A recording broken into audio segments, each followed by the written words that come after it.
En 1994, la reine entreprend un autre voyage qui s'avère lui aussi politiquement délicat.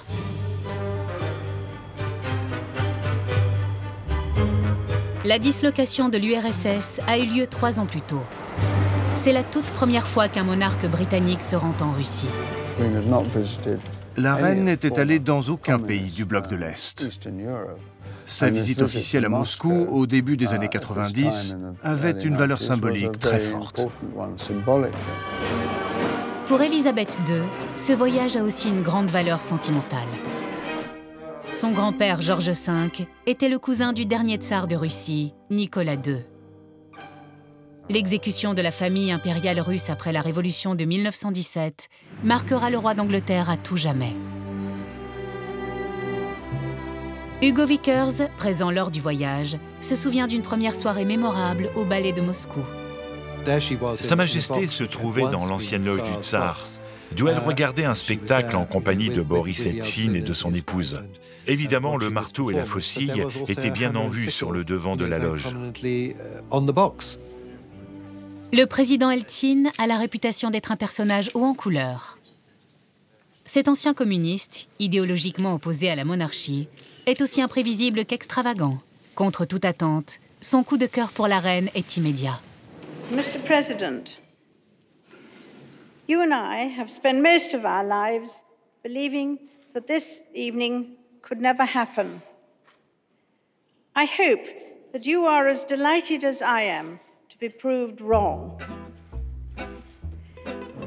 Durant la visite, Boris Eltsine se confie à la reine, l'un des seuls dirigeants mondiaux à qui il peut faire part en toute confiance de ses préoccupations politiques. Il se sentait en mesure de lui parler franchement et librement des difficultés auxquelles il était confronté en Russie. Et pour cause, Sa Majesté ne trahit jamais une confidence.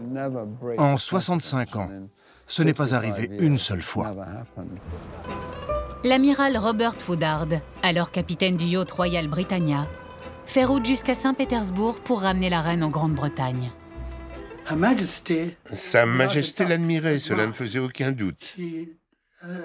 Elle a déclaré que la Russie était un pays immense et complexe, et qu'il fallait quelqu'un comme lui pour la diriger. Le dernier soir du voyage, Élisabeth II offre un banquet à bord du Britannia en l'honneur du président. Avant le dîner, il a été suggéré que Sa Majesté ne boive pas son traditionnel martini, car M. Eltsine demanderait sans doute à ce qu'on lui serve la même chose. Or, il fallait éviter qu'il ne soit ivre trop tôt. Une fois le dîner terminé, la reine porte un toast à la Russie, suscitant une vive réaction de la part du président. Tout à coup, nous avons entendu une violente explosion. M. Eltsine se tenait debout, des débris éparpillés autour de lui. N'ayant pas de marteau, il avait tapé du poing sur la table et cassé quelques verres par la même occasion.